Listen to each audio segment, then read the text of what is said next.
Hola a todos, qué alegría seguir haciendo estas conversaciones. Muy contento de estar acá con Yuri Posada, quien es magíster en arte, educación y cultura, y que tuve el placer de leer su trabajo de investigación y pareció muy pertinente traerle a la conversación pues, que se está haciendo con la Universidad del Futuro, eh, conversando un poco sobre determinadas experiencias que puedan alimentar y nutrir procesos de construcción de educación superior, y ese es como el tema, pero pues ahí en ese tema pues han venido voces de diferentes áreas, desde el arte, la filosofía, la literatura, la ancestralidad, lo ambiental, el sexo, el género, como una serie de temas que me parece que son relevantes. Y bueno, pues hoy hablaremos contigo y es la invitación a hablar de estos diálogos poéticos y del juego y de las estéticas, de lo importante que son este tipo de cosas para la educación. Así que bienvenida, Yuri, a que conversemos un rato acá en este episodio. Muy buenas noches para todos. Muchas gracias por la invitación a este espacio. Para mí es muy interesante y es muy gratificante poder compartir pues estas experiencias que se viven en los diferentes espacios educativos. Y en este caso, una experiencia mía que es súper potente, que es con infancias, transversalizada pues por los lenguajes artísticos, por la estética, en el marco también de la realización de la maestría en arte, educación y cultura de la Universidad Pedagógica. Entonces, súper poder conversar de esos temas y acá eh, eh, estaré para poder contarles mi experiencia. Bueno, Yuri, antes de contarnos esa experiencia, me gustaría cómo llegaste tú al interés por el arte y por la educación infantil. ¿Cómo fue ese encuentro tuyo? ¿Qué momento te diste cuenta de la vida que eso era lo que te apasionaba y querías hacerlo? Me gustaría conocer esa experiencia previa antes de hablar del proyecto. Claro. Bueno, digamos que yo creo que esto viene porque mi mamá es educadora, madre comunitaria. Entonces todo empieza como con esos acercamientos que yo tengo al espacio de trabajo de ella, de compartir allí con los niños de primera infancia. Y eso me lleva a decidir ingresar a la Universidad Pedagógica. Yo soy licenciada en educación infantil. Entonces es allí donde yo empiezo a tener toda una formación desde el pensamiento crítico, que yo creo que es lo que más caracteriza a la licenciatura, y con unos espacios enriquecidos eh, que me permitieron decir, wow, esto es lo que yo quiero hacer y yo quiero aportar a esa transformación, a esa formación de ciudadanos que puedan tomar decisiones, y de ciudadanos que aporten a la sociedad que tanto lo necesita y más en nuestro contexto colombiano. Entonces todo empieza ahí y cursando la licenciatura me doy cuenta de que hay unos intereses particulares y que también tienen mucho que ver con mi ser, con mi propio ser, y me interesa mucho los lenguajes del arte y creo que allí hay una gran posibilidad porque además es la actividad, es una de las actividades cotidianas de los niños con las que ellos se conectan muchísimo, ¿sí? Y ahorita, de hecho, que estoy trabajando con profes, me doy cuenta de que el arte nos conecta a todos, definitivamente permite al otro expresarse, como que ser de una manera muy genuina, eh, y abre muchas posibilidades. Entonces, todo esto me lleva a transitar ese mundo. Luego llegué por cosas de la vida, estar en esa escuela Bosque se conecta con que yo dije voy a hacer la maestría. Y de hecho, inicialmente yo iba a investigar algo completamente distinto. Yo iba a hacer algo de ecología política, pero estar allí con las infancias y el día a día y la necesidad del momento real, yo volví a trabajar con las infancias y me encanta trabajar con los niños y las niñas. Y trabajé con niños y niñas de 7 a 9 años y fue una experiencia realmente gratificante y maravillosa porque creo que logramos construir mucho. Entonces es un proceso muy lento. Bueno, hablemos un poquito entonces de esa experiencia de tu trabajo de investigación. Una de las cosas que a mí me parece que están muy relacionadas en el quehacer del maestro, en lo que yo llevo de experiencia, es que la parte investigativa y la enseñanza van como de la mano. Para mí, mucho de lo que yo hago en mis espacios y en mis ambientes de aprendizaje son muchas de las cosas que yo como maestro estoy permanentemente indagando, investigando. Entonces, la labor de la enseñanza no tiene para mí sentido si yo no estoy en un proceso que me vivifica y me energiza, que es como la investigación. Y esa investigación es enfrentarme como con contenidos nuevos, con voces nuevas, ver, escuchar, ver, es todo como todo, enriquecer toda la percepción y tratar de que esa experiencia cotidiana pueda ser muy nutritiva para que cuando yo esté con nosotros, pues pueda ofrecer pues todas esas cosas que yo he cultivado también en mi propia investigación. Me gustaría cómo conviven y coexisten en ti esas dos cosas entre la investigación y la enseñanza, porque siento que eso es algo determinante. Yo no me imagino ser profesor si yo no estoy totalmente siempre renovando y actualizando mis cosas, porque si no se volvería y les daría a los estudiantes cosas muy aburridas o muy repetitivas, si yo me quedo siempre en un lugar. Y había una de las ideas que más me gustaron del trabajo tuyo, es la desestabilización y el caos como una de las posibilidades también para el aprendizaje. Por donde quieras arrancar, me parece chévere que nos pudieras comentar un poquito cómo surge la idea. Estoy dando ya como unas opiniones para conversar, pero pues donde tú quieras iniciar el relato de cómo sucedió el proceso, estaría maravilloso para ir concatenando un poquito esta reflexión. No, sí, digamos que yo siempre he pensado que un maestro es investigador 100%. O sea, la actividad investigativa sí o sí está presente cuando tú eres maestro. Tú no puedes desligarte de eso y decir, no, yo voy a enseñar y no voy a investigar, porque el día a día y las situaciones que uno vive en los lugares, en los entornos educativos, lo llevan a uno sí o sí a que uno tenga que estar investigando, mirando qué hacemos. Y, y de hecho, toda la investigación empieza con eso. Nosotros, un equipo de facilitadores centrales y atelieristas, como nos llamábamos en la escuela Bosque, empezamos a ver dificultades, ¿sí? Porque estábamos en una escuela de educación alternativa con una apuesta clarísima de acá trabajamos em, desde todo lo que es una educación consciente, trabajamos mucho el desarrollo del ser, los niños toman decisiones, los niños leen, como que uno sabíamos que estábamos en un espacio así, sin embargo a veces decíamos, pero ¿qué pasa que a los niños no les gusta nada? ¿Qué está pasando con ellos? Que las propuestas que de pronto para uno diría, qué chévere haber tenido estos espacios cuando era estudiante, así de abiertos y de interesantes, como que a ellos no les llamaba la atención. Entonces, eso hace que empiece a haber un proceso ahí de investigación, de reflexión, de mirar algunos referentes.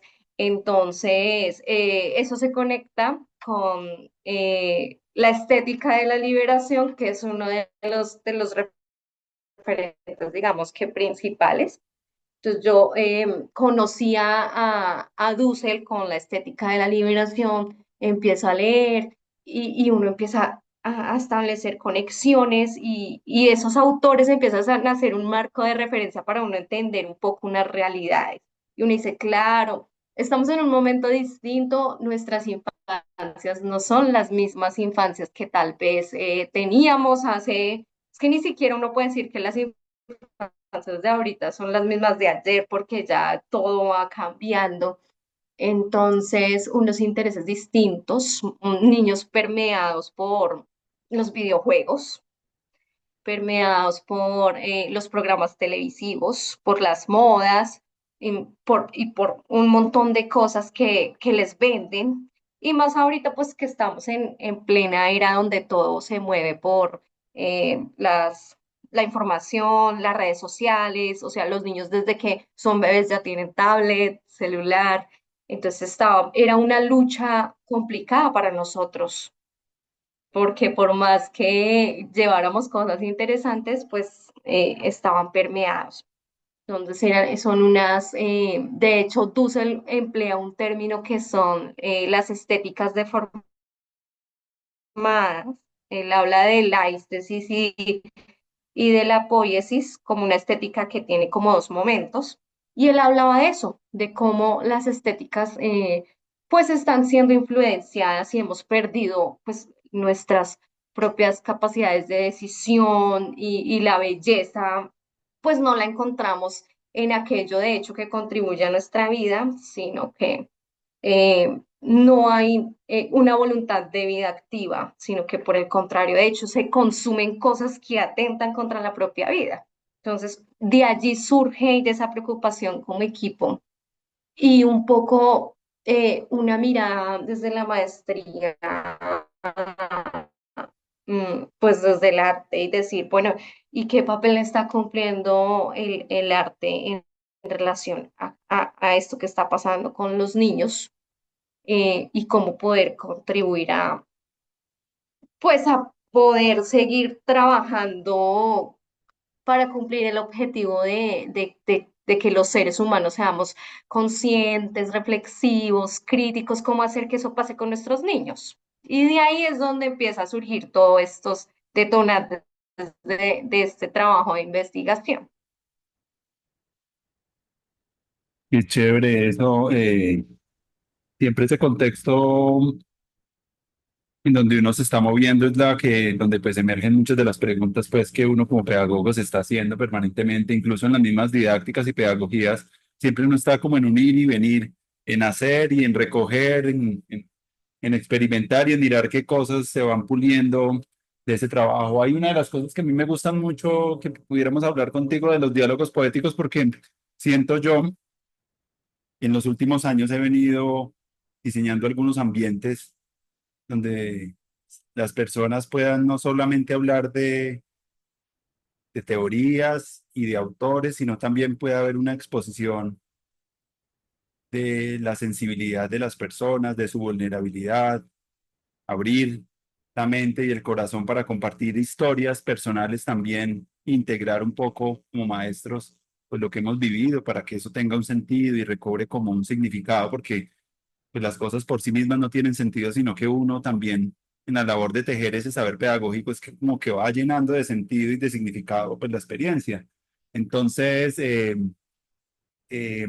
me parece muy importante hablar contigo de cómo aparece esa categoría de los diálogos poéticos en la investigación y por qué decidieron hacer eso y que pudieras contarle a la gente como después de haber visto ese diagnóstico de que los niños estaban como influenciados como por esas estéticas. ¿Cómo llegan ustedes a plantear y cómo tú llegas a plantear el trabajo el diálogo como una fuente de inspiración para acercarse como a esas poéticas y a ese trabajo con los niños? ¿Y cómo fue cómo descubriste los intereses también que los niños tenían? ¿Cuáles fueron las herramientas que hiciste como investigadora para encontrar que era por ahí que te tenías que ir? Bueno, es que es una historia que tiene muchas aristas, porque yo decía, hay una emergencia que era esa, cómo atendemos estas situaciones con los niños, pero también las otras cosas que emergen ya como posibilidades y oportunidades. Entonces, yo tenía un espacio con los niños que era un atelier de pensamiento crítico. Entonces, yo cuando lo iba a hacer decía, no sé cómo hacer este atelier con los niños de 7 a 9 de una manera que a ellos les guste y la disfruten. Entonces, lo que yo empecé a hacer fue a proponer juego de los casos misteriosos, de los misterios, y les gustaba muchísimo porque ellos empezaban a investigar, empezaban a analizar y empezamos así jugando con este tipo de experiencias. Y luego eso, yo dije, hay que hacerlo desde el juego. O sea, el juego, claro, el juego está súper bien posicionado ahorita, sobre todo en primera infancia, y se habla muchísimo del juego. Y incluso tenemos maestras de educación infantil que son unos muy buenos referentes sobre el juego y uno sale sabiendo que el juego es muy potente y que el juego es la potencia para enseñar, pero cuando los niños van creciendo, como que el juego ya no, y entre menos jueguen, pues mejor porque ya todo se vuelve más serio y tienen ya que hacer cosas más serias, pero no, resulta que no. Todavía el juego es la potencia porque ellos juegan y las cosas empiezan a surgir de una manera espontánea, pero además los niños están motivados y están activos. Entonces, de hecho, dentro de la secuencia de las experiencias, porque lo que yo hice fueron laboratorios de creación, eh, siempre desde el juego había un momento inicial y empezamos a crear unos espacios muy de ellos porque era el mundo de la imaginación. Ese mundo de la imaginación es súper potente y a ellos les encantaba cuando empezábamos a decir, bueno, era como un ritual de entrada al laboratorio y vamos a entrar al mundo de la imaginación y las palabras mágicas para entrar a ese mundo de la imaginación. Y yo decía, ¿por qué les gusta tanto el mundo de la imaginación? Y empezamos a conversar con los niños. Entonces, en cada laboratorio habían unas producciones artísticas, ¿no? Y creábamos, había una propuesta. mm, pero siempre se partía de la pregunta, la pedagogía de la pregunta. La pregunta era el detonante de la creación. No había nunca una receta, por eso era un laboratorio de creación, porque mirábamos y experimentábamos qué iba a pasar, pero sí habían unas intencionalidades ahí de que tenían o le apuntaban a ese desarrollo de la reflexión, la decisión, el análisis, pero era una pregunta. Entonces, por ejemplo, una pregunta sobre las emociones. No sé cómo te pintas hoy con una metáfora del color y a partir de eso empezábamos a conversar y los niños contaban, yo me voy a pintar azul porque me siento de esta manera, me pasó esta situación y la pregunta era el detonante. Y también creo que la pregunta es súper poderosa en educación y es muy freiriana la pedagogía de la pregunta y la pregunta debería estar siempre presente en todos los procesos educativos porque abre el panorama y abre las posibilidades y los caminos. Entonces estaba todo eso, era el juego entonces, la pregunta, el laboratorio de creación que permitía que hubiese un ejercicio de experimentación. Y ahí empiezan entonces a nacer los diálogos poéticos, que era cómo conversamos con los niños sobre lo que están creando y los niños cómo contaban y reflexionaban también sobre esa creación. Eh, y esa posibilidad de conversar con ellos sobre lo creado es muy potente porque no se queda ahí. Hicimos el laboratorio y creamos esto, sino que a veces conversábamos unos días después, habían conversaciones individuales con cada uno de ellos y habían unas conversaciones que hacíamos en colectivo. De hecho, habían unos espacios que eran muy chéveres porque veíamos las fotografías de los laboratorios y los niños contaban qué había pasado. Y yo decía, yo no me imaginé eso. Uno a veces también tiene muchos imaginarios. Un día hicimos un laboratorio que fue en medio del bosque y era con sonido. Ellos cerraban, la invitación era que cerraran los ojos, escucharan algunos temas musicales y fueran haciendo unos dibujos. Se conectaron muchísimo, pusimos música de toda, música colombiana, carranguera incluso, eh, y había niños que no cerraban los ojos. Entonces uno a veces empieza a decir, no, él no cerraba los ojos porque tenía miedo de pronto a que no le quedara bonito, a que no le quedara bien, pero cuando yo les mostré las fotos, ellos me contaban otras cosas y me decían, no, lo que pasa es que yo no los quería cerrar porque yo tenía miedo de dañarle a mi compañero. Entonces yo no quería que eso pasara y yo decía, wow, qué interesante, porque el diálogo poético también abre ese canal.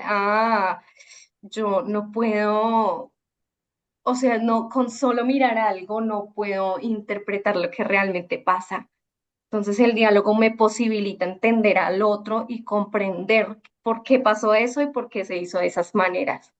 Eh, y hubo muchas, digamos que transformaciones de parte de los niños. Em, y también voy a traer a colación lo de la desestabilización, que era una de las comprensiones que surgía de esas categorías que emergieron y, y cómo el desequilibrio se convertía en esa oportunidad que los niños la veían a veces como una frustración, como yo no sé qué hacer con este material o no sé cómo hacer esto.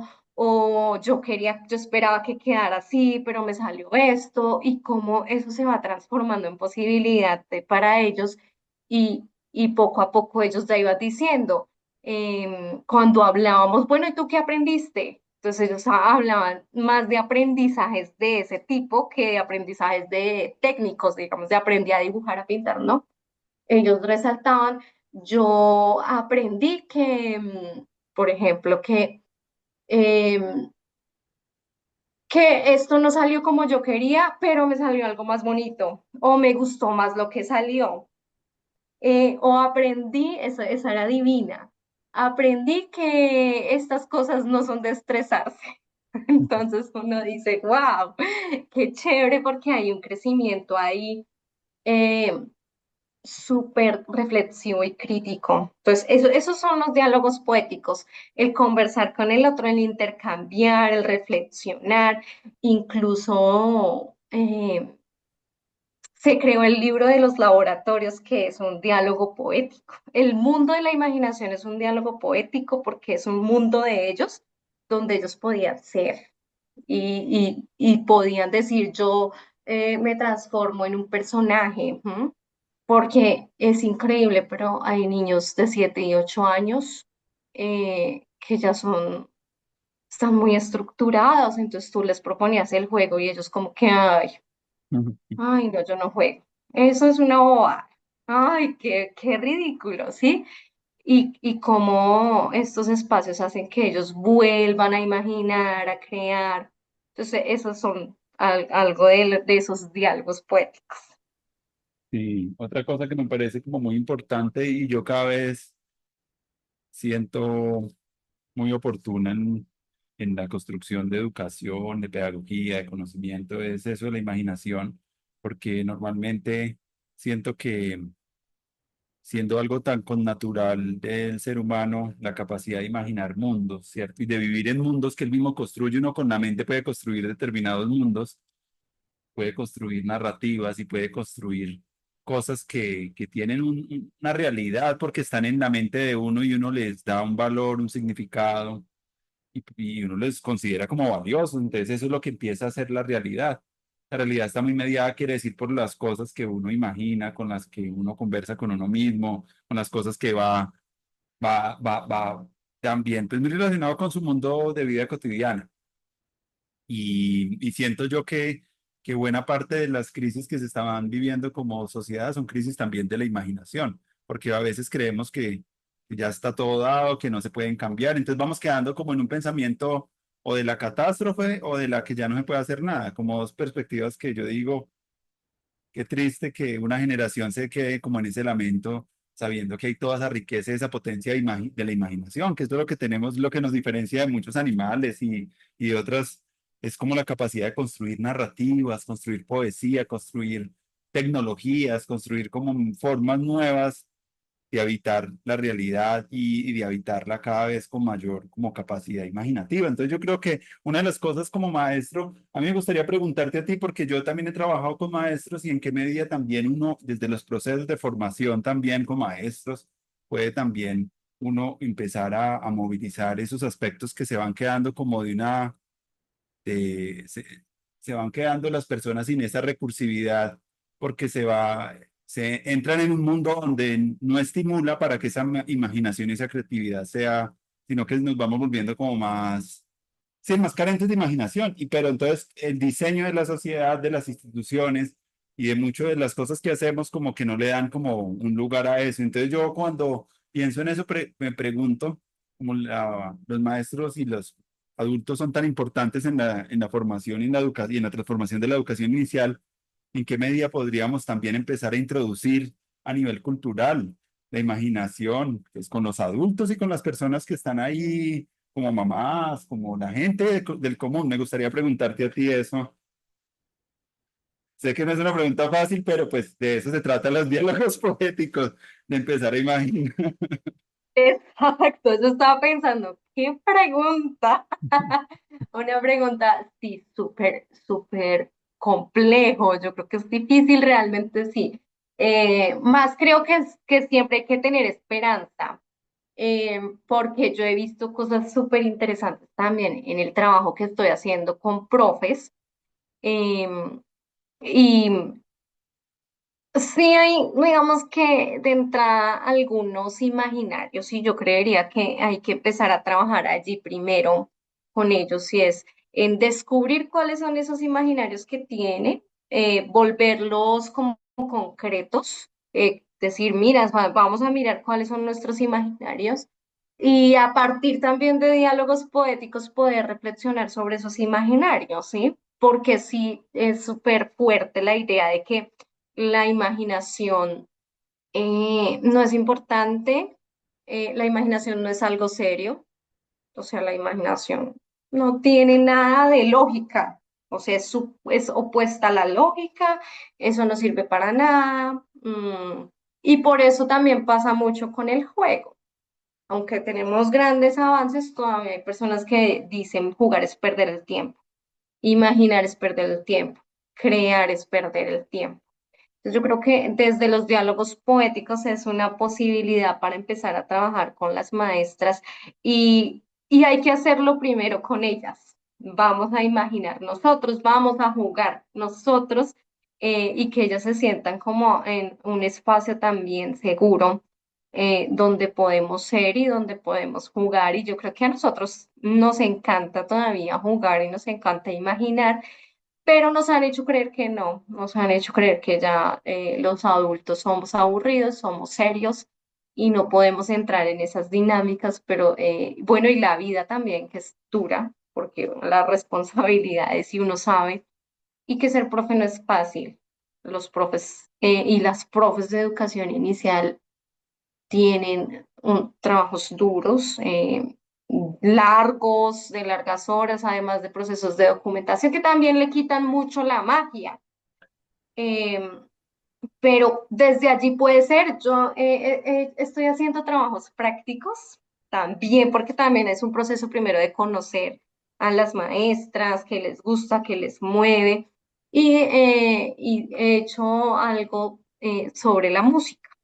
Trabajé sobre la música, jugamos al ensamble, jugamos con ellas, exploramos unos instrumentos y tratar también de sentir, porque a veces todo se vuelve muy mecánico, y de reflexionar sobre eso y se generan cosas bonitas. De hecho, tengo profes que son profes que llevan 18 años de maestras, muchísimo tiempo, pero que he visto transformaciones, porque a veces uno dice, no, esos profes ya de años, eso ya no se puede cambiar el pensamiento, pero mira que no, mira que incluso me he llevado más sorpresas y me ha parecido más retador con las profes que son más jóvenes. Es increíble, pero es posible y creo que también entra a jugar un poco las personalidades, ¿sí? Que no conecto con este lenguaje, pero creo que es eso, empezar a mirar, bueno, ¿tú con cuál lenguaje conectas? Pero uno conecta con alguno, de pronto no es la música, pero de pronto es la pintura. Y como tú te conectes con ese lenguaje puede ser la puerta de entrada para que te conectes con los niños y con las niñas, pero sí creo que hay que trabajar con ellas, primero desde su propio ser, desde su propio descubrir, desde su propia capacidad imaginativa. desde ese recordar cuando éramos niños, qué espacios nos gustaban, qué ambientes, y empatizar con el otro. Bueno, ¿qué le hubiese gustado vivir a Andrés de niño? ¿En qué espacio le hubiese gustado estar? ¿Qué experiencias o qué formas le hubiesen gustado a Andrés para aprender y se hubiese sentido contento? Y yo creo que eso también sirve. Mm. Creo que por ahí va la cosa. Y otra de las cosas que yo estaba pensando era el asunto de que uno a veces como profe desarrolla unas experiencias que algunas personas resuenan más con la experiencia y otras de pronto pueden incluso hasta rechazarla, porque la metodología no es como, nos, a veces pasa, me ha pasado que algunas personas celebran y son receptivas y otras personas como que se pueden sentir hasta molestas con la metodología porque hay unas personas que lidian más fácilmente con la incertidumbre, con ese estrés creativo que uno a través del aprendizaje uno a veces busca ponerle esa chispita de estrés, que no es un estrés malo, sino que es como para una manera de sacar a la gente como del lugar, como tú llamabas en la investigación, del lugar de la zona de confort donde uno percibe igual. Entonces, como que el arte está lleno de ejercicios. Cuando uno ve, por ejemplo, el Grapefruit de Yoko Ono, son ejercicios como para explorar en la cotidianidad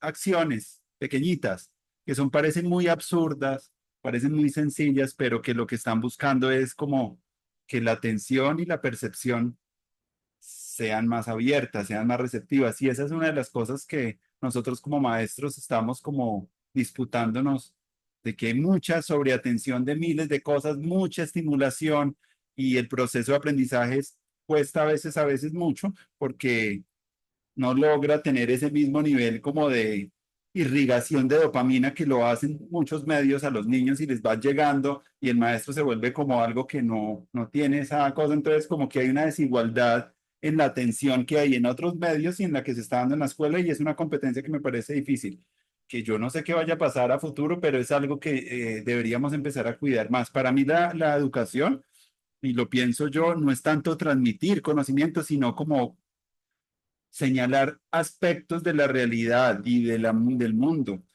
que llamen la atención, que sean como que creen asombro en las personas, por lo menos despertar esa capacidad de asombro, me parece una cosa maravillosa, pero como hay tantas cosas y hay tantos contenidos, millones de videos cada vez que hacen, muchas personas están llamando la atención para ser reconocidos en Internet. Hay mucha necesidad de reconocimiento, pues mucha desinformación se va quedando sin la posibilidad que un diálogo poético logra, que es como que dos personas puedan construir en una conversación y hacer que lo emergente surja. Se requiere paciencia, se requiere un poquito más de tiempo. Entonces yo creo que paralelamente uno de los labores que siento que los maestros tenemos que empezar a hacer es trabajar con metodologías que conecten e intensifiquen la capacidad de atención. Claro, el juego es una de las herramientas que logra de una manera muy evidente la fiesta, la alegría. Cuando uno está en momentos donde está en estados de flujo, pues uno siente que todo pasa muy fluidamente y donde no hay casi resistencia.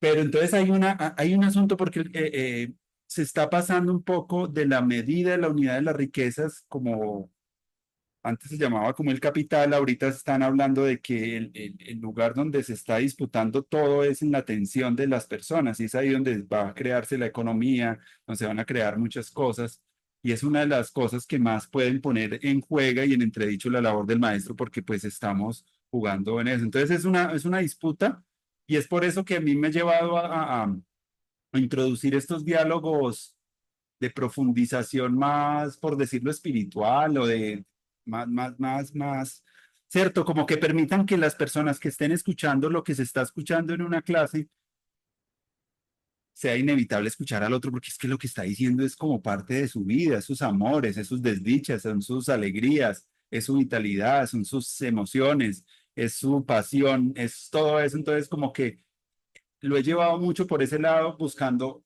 crear como una forma de ritualidad que permita que esa tensión, ¡pum!, como lo que pasa en un ritual, lo que pasa en un círculo de palabras, lo que pasa en un espacio donde la gente conecta la atención, o cuando estamos tocando música, cantando, haciendo una ronda, esas cosas también conectan a un grupo de maneras maravillosas, o bailar, o ¿cierto? Las artes y la danza, la música y la danza son fenomenales en ese sentido de la conexión. Entonces, como que siempre he visto que para mí, independientemente del espacio, en el nivel que sea, sea educación inicial o educación ya de personas mayores, el juego tiene que ser fundamentalmente una herramienta de conexión del grupo y de activación de la percepción, porque a veces, pues tanta saturación hace que ya no nos asombre ya nada y ya veamos todo y como hay gente tan buena en todo, pues ya empieza a lo que algunos psicólogos llaman la sombra dorada y es empezar a ver que todo el mundo es muy bueno y uno como que no es tan bueno, entonces siempre empezamos a tener la comparación, la envidia y la cosa que de pronto pues las redes sociales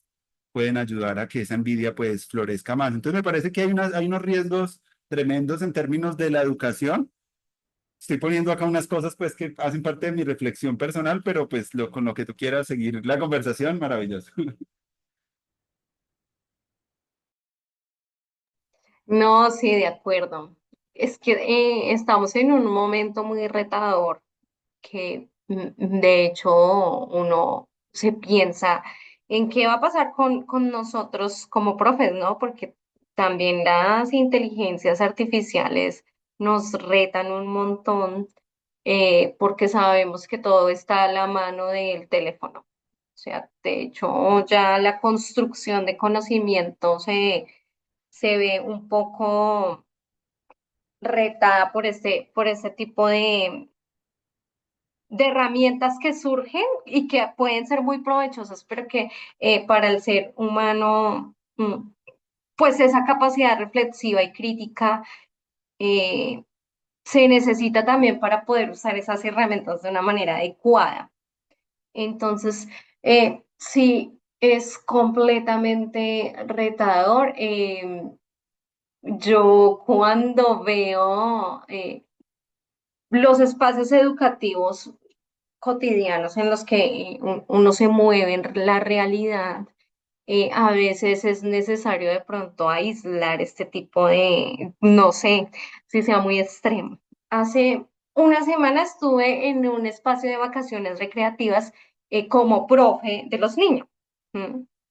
Y una de las decisiones que nosotros tuvimos que tomar como primera medida, y dijimos, para que estas experiencias que vamos a hacer, que las movimos también a través de los lenguajes del arte, de la exploración, de la gastronomía, y nuestra preocupación, ¿sabes cuál era?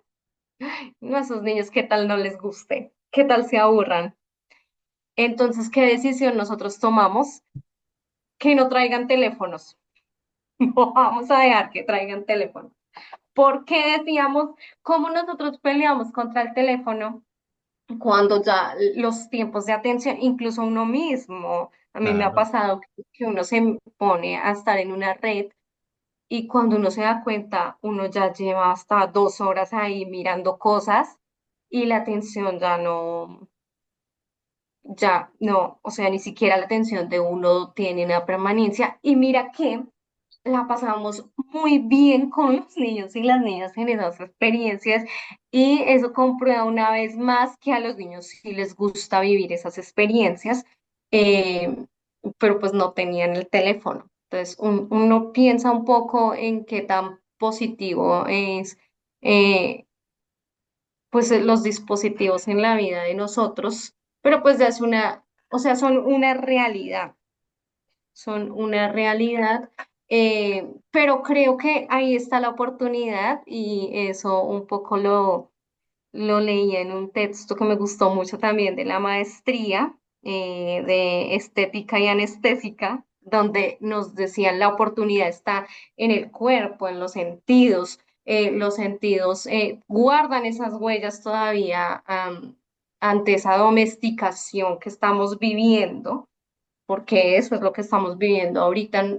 Están tratando de cierta manera de que nuestros sentidos se permanezcan dormidos, pero creo que todavía nosotros tenemos esa oportunidad y creo que yo lo comprobaba la semana pasada y decía, wow, a los niños todavía les gusta esto y todavía la oportunidad de interactuar tú a tú es fundamental y creo que tener esos espacios de diálogos poéticos eh, o sea, es necesario cultivar esos espacios y no dejar que desaparezcan.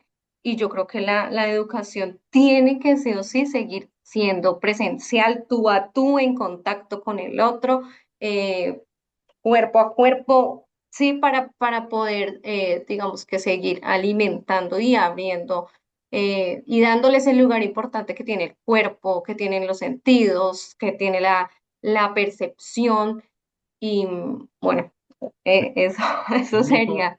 hay una cosa que yo disfruto mucho en el sentido de estar refrescando mi percepción y limpiando un poco, limpiándose uno de malos pensamientos. Y es un poco como las caminatas, salir a la naturaleza, para mí. Obviamente cada quien en su singularidad tiene como algunas estrategias para vitalizarse, energizarse, como sentirse más vivo, sentirse más pleno, más receptivo.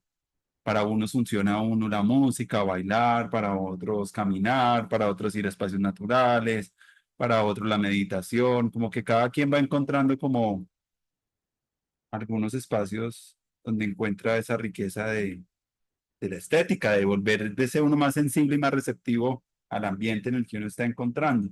Entonces me parece muy chévere uno como maestro es poder detectar esa diversidad de maneras de conectarse, porque uno a veces cree y cuando uno le da y le funciona de ciertas maneras, cree que a todo el mundo y a todos los maestros, yo recuerdo unas experiencias de trabajo con maestros a través del arte. Me recuerdo en Puerto Carreño, he diseñado un taller maravilloso que me había funcionado bien acá en Bogotá y allá llegué y eso tocó que cambiarlo inmediatamente porque nada de lo que estaba haciendo funcionó por el contexto, ¿cierto? Entonces como que, no, de eso de la planeación y estar planeando todo y a las maestras de educación inicial se les exige mucho la planeación. A veces uno tiene que lidiar también es como con la improvisación cuando de pronto un grupo, aquello que uno lleva y toca que cambiar de un momento a otro y hacer otra cosa. Y esas habilidades me parecen muy importantes y no solamente como seguir un guión y seguirlo al pie de la letra, sino una de las habilidades que me parecen chéveres de los maestros es poder como jugar con esas habilidades de poder conectar con diferentes entornos, diferentes grupos de niños, diferentes sectores sociales, diferentes realidades y poder como personalizar en buena parte. Creo que es a través de los proyectos donde puede esa riqueza y esa diversidad manifestarse, que a veces trabajos individuales como que uno no logra que esa diversidad se orqueste en un trabajo colectivo, pero cuando uno logra detectar en su grupo esa riqueza pueden hacer cosas maravillosas. Es una de las cosas que yo he visto como parte de mi experiencia que me ha enriquecido y me lleva mucho a siempre tener siempre, es como esa capacidad de improvisar, como que es una de las cosas que también hace el músico, que hace el bailarín, que hace, es capaz de relacionarse con el instante, con lo que está sucediendo, con lo que está aconteciendo. Y esas habilidades, pues hay que enriquecerlas, no porque tengamos miedo a que las tecnologías nos vayan a quitar, y yo también estoy de acuerdo contigo, yo no siento y no creo conveniente que ninguna tecnología suplante a nada de la interacción y de la socialidad humana ni de los maestros, porque podemos estarnos equivocando a futuro pensando de que, claro,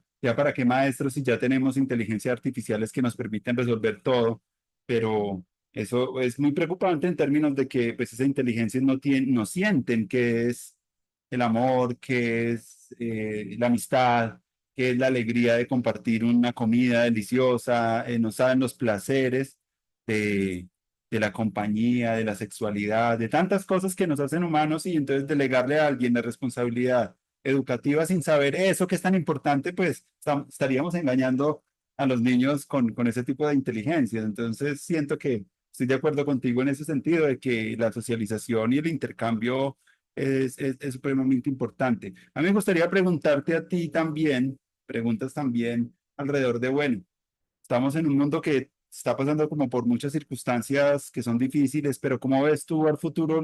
¿Qué habilidades creerías tú que serían necesarias como cultivar en los niños y en los maestros para la educación del futuro? Porque me parece que este programa que estoy haciendo es también hablar de, ve, pensemos en un ideal de escuela que nosotros construyamos o de educación, ¿cómo sería para ti? ¿Cuál sería como ese anhelo de educación? Si tú pudieras ser la ministra de Educación o tuvieras la posibilidad de dirigir un proyecto educativo, ¿cómo lo estructurarías? Me gustaría que habláramos esto en esta recta final especulando un poco la imaginación de la educación del futuro. Bueno, bueno, yo creo que una educación del futuro estaría caracterizada por muchas cosas, por muchos aspectos que son bien fundamentales y un entramado de eso donde todo pueda estar relacionado.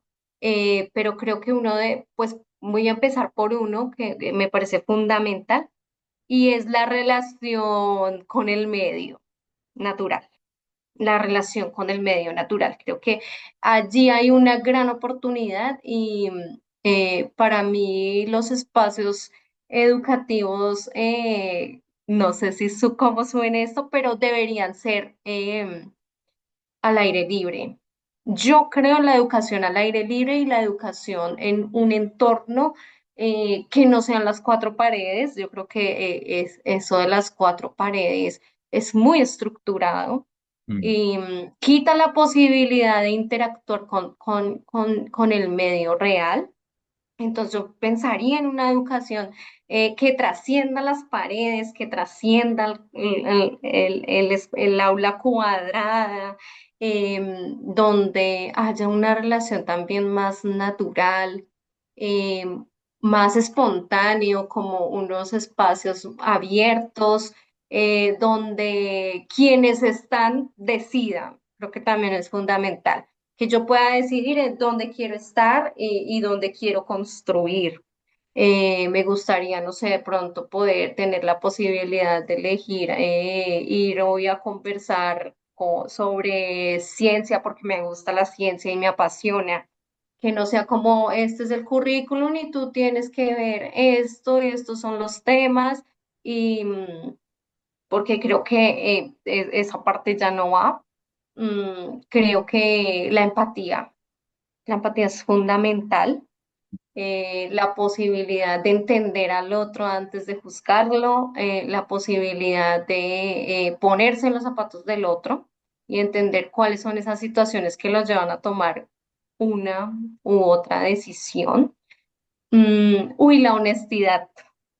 mm, Creo que estamos en un momento de decadencia de la honestidad en todos los espacios, en los espacios laborales, em, donde no hay nada genuino, como que todo es muy artificial, como que todo es una apariencia, donde todos te hablan de una manera muy amable, pero em, no es honesto, sino que te hablan a ti súper bien, pero después pasan otro tipo de cosas y eso se ve muchísimo en los entornos educativos que uno ve situaciones incluso entre los adultos, porque creo que con los niños hay más honestidad todavía en sus relaciones y sus conflictos son y son, pero con los adultos hay una serie de problemáticas que de hecho a mí me confrontan muchísimo en la actualidad y es cómo es posible que vivamos teniendo relaciones falsas, saludando al otro como Andresito, pero solamente es el, yo digo Andresito, pero no, realmente ahí no hay nada genuino, a mí no me importa lo que pase contigo, y lo que tú decías de la envidia. Entonces creo que la honestidad es fundamental. em, yo creería que esos son los pilares fundamentales para una educación del futuro. Claro, hay muchos más. La humanización de la educación también. Creo que muchas cosas se dan muy mecánicamente. mm. Sí, como que todo se vuelve como un proceso de producción de algo, como en una empresa, como sigan, entren, siéntense, salgan. Mm, y yo decía, esto no puede ser así porque somos seres humanos. ¿Cómo puede uno ver a veces a un ser humano que está llorando y me da igual que esté llorando y no me le acerco para mirar qué está pasando con ese ser humano? Y uno dice, wow, es que es una insensibilidad muy grande. Entonces yo creo que sí, la humanización es bien importante. Y la lectura. hay que seguir leyendo y leer todo, leer al otro, leer el espacio, leer los lugares, porque leer es lo que nos permite comprender lo que está pasando y poder tener una mirada más compleja y más integral. Yo soy muy seguidora de el pensamiento complejo también, porque creo que es una oportunidad para ver cómo todos estamos entrelazados, Mm. que esa fragmentación realmente no existe porque todo está entrelazado, todos estamos conectados, somos una red. Entonces creo que esos son como los que en este momento tengo presentes. No, maravilloso. Hace poco haciendo una serie sobre los objetivos del desarrollo interior, muchos de esos que tú estás diciendo estaban ahí como uno era el sintonizar como con la honestidad, la sinceridad. Es un principio fundamental porque siendo sinceros, pues somos más verdaderos, ¿cierto? Siendo sinceros, somos más transparentes y reconocemos también en qué cosas somos buenos y en qué cosas somos un desastre, ¿cierto? No romantizar tampoco, idealizar que el maestro es un santo o que un artista es un ser o que es una persona, sino como que somos seres humanos que tenemos como que cuestiones en las que somos muy buenos y otras en las que no tanto. Entonces, como que esa sinceridad nos lleva también a mirar el alcance, en qué cosas vamos, en qué no tanto, qué cosas, a dónde quiero poner mi energía, ¿cierto? Y a dónde quiero ser sincero con uno mismo, porque yo creo que una de las cosas éticas, se habla mucho de la corrupción, que se robaron la plata, pero el primer acto de corrupción es uno mentirse a uno mismo en cuanto a sus propósitos más vitales y más bellos, porque ahí está uno ya hay una ruptura. Dicen que si uno rompe con eso, pues ya empieza a hacer cosas con malicia, con envidia, ya no va a ser tan auténtico. Entonces yo creo que muchos de los fallos éticos, y eso yo lo leí hace poquito, ahorita que estoy dando también ese diálogo de arte, ética y política, una de las cosas que he visto es que uno de los fallos que se dan en la ética tienen que ver cuando el eros se diluye, cuando ya pierdo yo mi vitalidad, pierdo mi sentido, mi significado, ya no tengo, yo ya empiezo a actuar pues con malicia, con envidia, con arrogancia, como con un ímpetu más destructivo. Pero si yo estoy más pleno en ese propósito, pues voy a actuar más sincero, voy a ser más honesto, más transparente, incluso voy a tener menos miedo, porque una de las cosas en las que pues que uno como maestro siempre está poniéndose ahí es en juego, es la posibilidad de contarles a las personas no solamente lo que uno ha leído, sino lo que uno ya percibió, experimentó y funcionó o no funcionó, pero está contando algo más real, no está contando solamente, ve, esto es así, sino que está contando algo que ya ha sido parte de su propia experiencia. Yo creo que eso uno debería, como maestro, estar muy atento de no mentir y decir cosas que realmente uno no ha pasado. Había una metáfora de un cuento espiritual que decían que cuando uno encuentra una manera de hablar con Dios, que eso que uno aprendió no lo vaya a entregar de una, sino que engéndrelo por lo menos por 9 meses para poder que fermente todo ese conocimiento y ya luego pues cuente algo realmente, porque si no vas a contar, va a ir más rápido tu conciencia que realmente lo que tú estás viviendo. Estás diciendo algo que está desfasado entre algo que uno puede entender racionalmente. Yo puedo entender muy racionalmente el tema de la empatía, la bondad, pero otra cosa es yo que tanto encarnado y experimentado conmigo mismo esas virtudes. Entonces me parece que ese tema de la sinceridad me parece que nos lleva también a explorar a la exploración de esas virtudes que son importantes para todas las personas y que requieren entrenamiento como entrenamos cualquier instrumento, cualquier práctica de algo que requiera la atención. Esas virtudes requieren que nosotros permanente, pero no se pueden entrenar hablando y solo informando sobre, ve, la belleza es esto, la bondad es esto, la empatía es esto. No, hay que crear situaciones donde esas virtudes, pues eso es lo que yo he notado, como crear los escenarios para que todo eso pueda acontecer sin necesariamente entrar ahí. Ya después, ya reflexionando y haciendo la metacognición y la reflexión de la experiencia, empieza a salir eso, ve, mira. Esto pasó, esto sucedió y muchas de las virtudes empiezan a salir, pero no como cátedra de esto, no más, sino como que debemos como inspirar mucho el trabajo pedagógico por las virtudes, y para mí tres virtudes esenciales es la belleza y conecta mucho también con tu tesis porque pues yo creo que la belleza tiene que ver con aquellas cosas también a las que nosotros atendemos con tanto amor. Uno escucha diferente a su pareja que a otra persona, ¿cierto? Como que la atención que uno le pone a la gente que ama es muy diferente a que, entonces como que esa misma atención deberíamos empezarla a usar para hablar con los niños y para reconocer un poco las necesidades y esa escucha, pues manifestaría, yo lo que pienso es que algo ético es contarle también a la gente la verdad. Yo por lo menos, ¿qué les voy a contar? ¿Qué les voy a contar a mis estudiantes? Pues algo que yo estoy haciendo y que estoy poniendo mi vida en algo y no solamente pues las cosas que yo ya he hecho, que yo hice, sino como que es compartir una cosecha del fruto más hermoso y más bello para ser degustado por otros y mirar a ver cómo haciendo uno ese gesto con el ejemplo, otros también pueden empezar a hacer ese gesto de comportarse auténticamente, artísticamente, poéticamente, tener una vida poética, como decía Joseph Beuys, que todo hombre o todo ser humano debería ser un artista. Él lo que estaba apelando era que el arte no solamente es pintar cuadros bonitos y crear música bonita, sino que hacer que nuestra vida y nuestra existencia sea bella, sea poética, que nuestras relaciones sean armónicas. Esa para mí es la semántica profunda del arte hoy en día, es como equilibrar con amor y con belleza y con todo eso que permea el arte, nuestras relaciones. Eso para mí es una cosa. Me gustaría también, si quisieras contarnos algo ya para finalizar nuestra conversación, que quieras comentar. Ya no tanto una pregunta así compleja como las que suelo hacer, sino como que por donde quieras terminar. Maravilloso, Yuri, escucharte y me encantó verte otra vez de nuevo.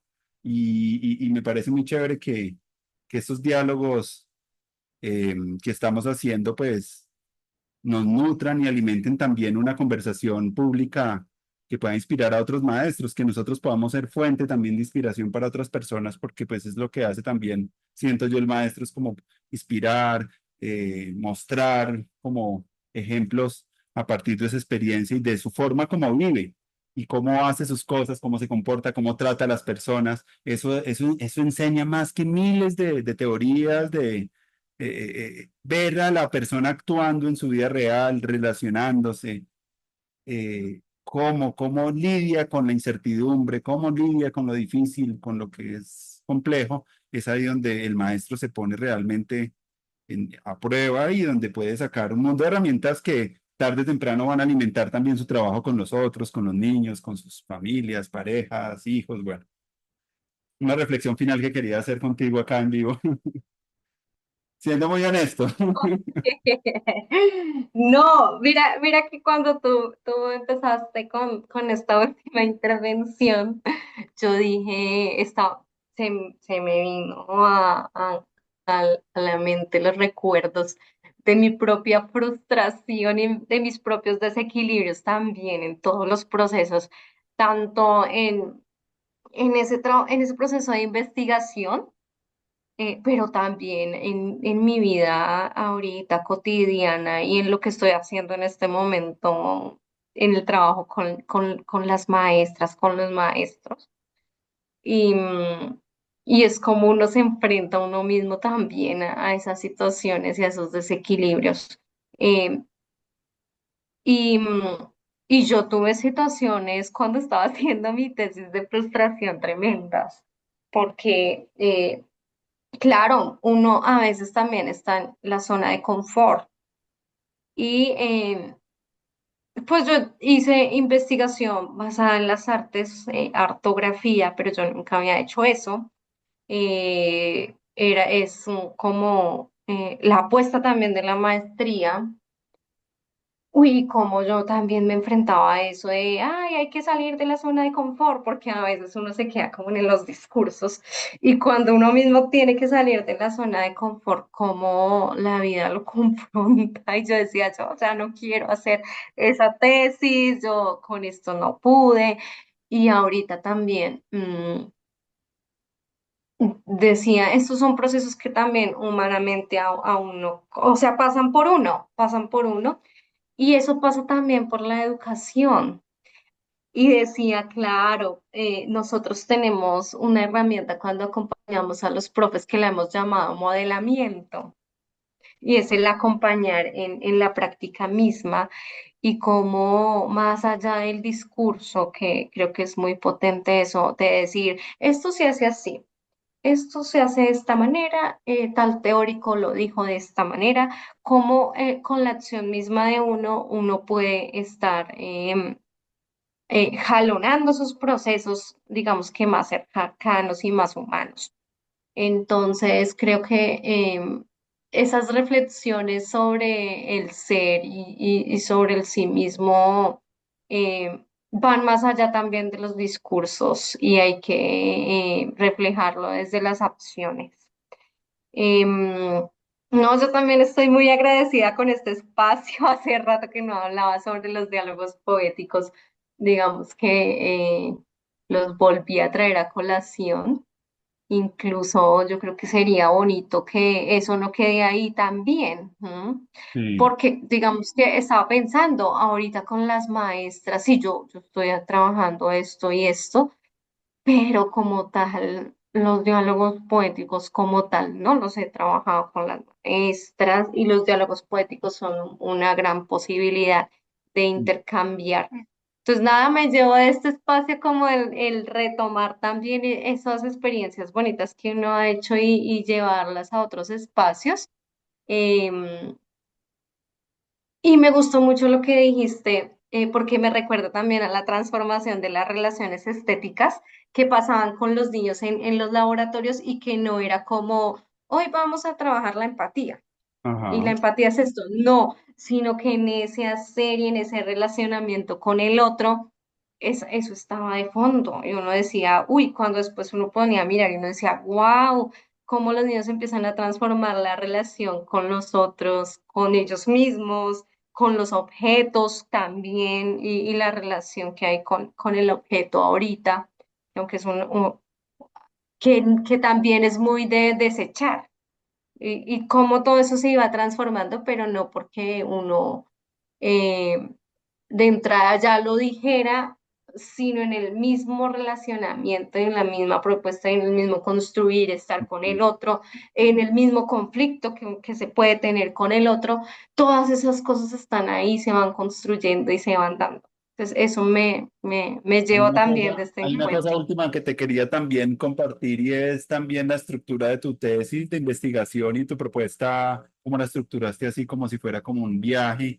Me pareció chévere lo hipermedial. Yo en muchas de mis didácticas, cuando trabajo con maestros en entornos digitales, una de las herramientas que uso es el diario hipermedial, que es como algo como lo que tú hiciste, donde tú colocas los bocetos, tus mapas de aprendizaje, tus videos, tus reflexiones teóricas y crear como todo ese universo poético y narrativo que el maestro hace alrededor de su experiencia y ponerla en un entorno digital me pareció como una de las grandes cosas también que yo vi que me quedaron gustando de tu trabajo, que incluso lo sigo, me parece como inspirador también para otras personas que puedan empezar a crear esas narrativas así donde puedan como estructurarse como toda una serie de narrativas que son diferentes, pero que convergen en un relato, y eso me pareció grandioso también en tu trabajo, como para reconocerte esa parte. Y lo otro que te iba a decir, bueno, era una pregunta ya más indiscreta, pero algo que yo he pensado, yo no sé tú qué piensas, normalmente cuando yo fui profe de educación infantil, tuve en 10 años o en 8 años, dos estudiantes o tres estudiantes hombres en mis clases. ¿Qué se puede estar perdiendo la educación inicial al no tener hombres en la educación con los niños más pequeños? Es una pregunta que ni siquiera la tenía, se me acaba de venir, pero siento yo como que si ves que hay algo ahí que de pronto puede enriquecer esa formación en términos del desarrollo integral, la labor de lo masculino en la educación inicial y cuál sería para ti. Porque cuando yo hacía muchos talleres siempre, y cuando trabajaba en el Ministerio de Educación en la subdirección de primera infancia, pues muchos eran mujeres. Casi nunca tenía el profe hombre, excepto contadas ocasiones. Y cuando había, los que me encontré seres hermosos donde también tenían unas interacciones con los niños fantásticas. diferentes. No sé tú qué reflexión final de pronto quisieras de pronto ahí en esos temas de género que me parecen muy importantes también de reflexionar, si ves algo que de pronto nos estemos perdiendo eh, en la educación al no tener incorporado más hombres en la educación inicial. No sé, esa última pregunta te la haría ya para finalizar. No, nos estamos perdiendo muchísimo, muchísimo. Yo también cuando estudié, recuerdo que tenía como dos o tres compañeros y muy buenos maestros. O sea, realmente yo digo, wow, qué nota tener profes así con los niños y las niñas. Y sabes que a los niños y las niñas, no sé, pues creo que también es porque ven tantas mujeres y la referente siempre es la profe, Mm, eh, pero a los niños les encanta cuando hay un profe.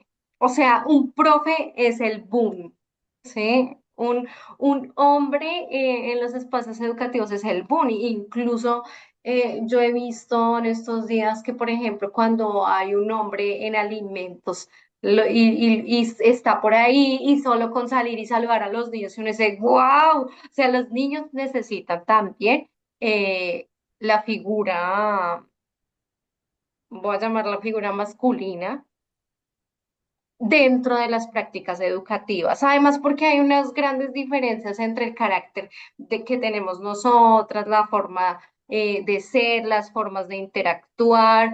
Y yo siempre he dicho que deben haber más hombres en la educación de los niños y las niñas, porque sí, claro, hay muchos imaginarios y hay muchas barreras y yo sé que es muy difícil cambiar el chip y una de las luchas ahí es con las familias, porque las familias no todos van a ver como con buenos ojos, ay, pero es que es un hombre con mi hijo, un hombre con mi hija, sí.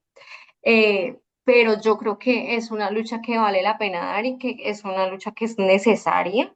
Necesitamos más hombres porque además son muy buenos maestros y porque tienen mucho potencial dentro del aula. Cuando yo veo a los profes, yo digo, wow, tienen unas formas de hacer distinta a la que tenemos también nosotras. ¿M? Y también creo que hay unas grandes, esas diferencias entre nosotros son la potencia también. Entonces yo creo que eso es como complementario y por eso creo que cuando llega un profe, los niños se conectan tanto y les gusta tanto porque es como esa pieza que le falta al acto educativo, sobre todo en primera infancia, porque bueno, cuando los niños son más grandes hay más profes, pero en primera infancia son muy pocos. Entonces sí creo que hay que apostarle a que lleguen más. Yo soy una de las que digo que haya más profes porque es importante y necesario. Necesario para equilibrar, es como el equilibrio.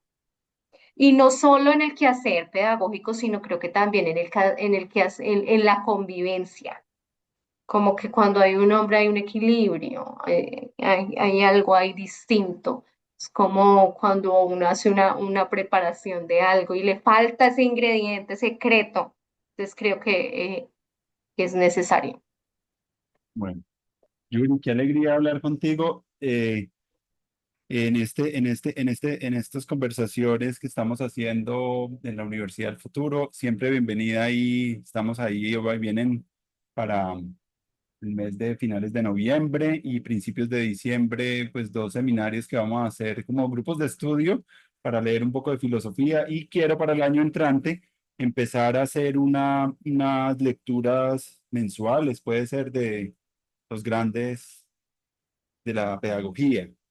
Creo como poder hacer unos grupos de estudio para volver a leer a Montessori, mirar, a leer a Rudolf Steiner, volver a revisar a John Dewey, leer a estas personas que han generado como aportes grandes en la tradición y que muchas personas vieron inspirados en sus escuelas y que todavía sostienen en muchos continentes educaciones por personas que curiosamente eran personas que eran además de pedagogas o filósofos educadores, tenían una formación más amplia, integral, no eran solamente alguien allá especializado, sino que eran seres que tenían como la capacidad de lidiar con la complejidad y con la interdisciplinariedad de maneras hermosas, incluso Comenio.